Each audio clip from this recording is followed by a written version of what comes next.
Welcome back to the Deep Digger Sports Pod. I'm your host, Drew, and my clean-shaven co-host is over there. I damn. Yeah, I shaved. What's up? It's D. Good to see you again. Be sure to hit that like button. Be sure to subscribe. Drop some comments below. Let us know your thoughts. It's playoff season, baby. Yep, and try to not focus on his untanned lip and focus on what we're talking about today, the Clemson Texas matchup. We're going to be talking about what we think is going to go down. I think it's going to be Texas, but how are you feeling? I want to say, like, realistically, of the four matchups, I feel like this is has the biggest wild card potential, just because we've seen Clemson down the stretch. We know that personally, I don't think they're a very good team, but I think they have a coach that knows how to get teams ready for big games. I feel like they have a solid enough quarterback, and I feel like realistically, from the Texas side of it, Texas hasn't proven that they are this elite, like, world-beating team. They've beaten their schedule, which, kudos to them. But, like, a lot of teams haven't. But on the other end, their best win is Texas A&M. The second thing that they have on their schedule is a close loss to Georgia. And then at Vanderbilt, like, they don't have like a marquee win that they could hang their hat on and be like, hey, remember when we were battle tested and we came back and we won? So I feel like this game does have a lot of potential for it to be a wacky game. Yeah, and if you had to think, like, statistically, is every higher seed going to win this weekend? Is every favorite team going to win? This would be the matchup that I'd kind of highlight and say that could be the upset. Is this trap game kind of potential? I wouldn't say this is the biggest potential. I think there's another game that we're going to talk about on a separate video. So be sure to hit that like button. Be sure to subscribe to that because we're going to drop that on this channel. But I feel like this just has the potential. Like, if I were to tell you Texas goes out and blows the doors off of Clemson, you'd be like, okay, that makes sense. But if I would also tell you that Clemson, rallied and beat them by 10, you'd be like, damn, okay, Dabo did it. Like, you wouldn't be like, oh, I'm super shocked at that. It'd be like, oh, okay, yeah, that makes sense too. Yeah, because I'd say Texas's offense has been inconsistent. Is Quinn Ewers going to really like bounce back and have a big game?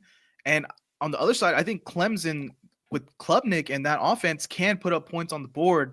Now, I mean, they weren't like the most amazing team in the ACC, and this is an SEC school they're playing, but I think it still stands that Klubnik and this offense can move the ball, and especially coming off a game where Texas was in a dogfight that really didn't go their way. Is that going to really carry over to this game? They're going to be sluggish, or can they just flip the switch and be a lot more explosive? If we're gonna, let's pump the brakes on this is an SEC school. It's a barely an SEC school. They came in, Greg Sankey, patted him on the back, tucked him in at night, kissed him on the cheek, and was like, hey, I'll give you a soft landing spot. Don't worry about that. It was an easy schedule for this Texas team, if we're going to be completely honest. And so I think that was done on purpose. I think that they really wanted to showcase that this Texas team, like, hey, we're bringing in a team. We want to give them the best opportunity. We know that they were a playoff team last year. Let's kind of put the SEC on display and get another SEC school in. I think that it was done on purpose. I think this is a solid team. I just think this has a lot of the answers come on the arm of Quinn Ewers. If he is going to be consistent in this game, I think it's a dog walking. If he continues to be this up and down player that's very inconsistent, that you just kind of don't know what you're going to get, I think they're going to have one hell of a day. And yeah, that's another thing we should keep an eye on. Like the Quinn Ewers of it all, him and the rumors saying that maybe he's going to go to the Big Ten next year. Does this play into the locker room at all? The fact that Quinn Ewers kind of looked bad against Georgia, and Archie Manning sitting right there. Ready to go. Do people feel like they have a better shot with him, especially if Quinn Ewers comes out flat and they're losing in the first half? Yeah, they've done it before. This Texas team did when they were getting their doors blown off by Georgia the first time. They looked to Arch and they're like, okay, can you have something else? The offensive line just couldn't hold. And they still got dog walked, but they did make that switch earlier in the season. And just to show, like, hey, it's no matter what we're going to do, we're going to get blown out in this game. I would be interested to see if that does happen. If they do have like 4 or 5 stagnant drives and it's just not going, like, you have someone that's just a change of pace. Do you make that change if you're Sark? Who knows? They brought in Arch during the Georgia game, this last game. Like, they brought him in a few times to get that running aspect and get a different look.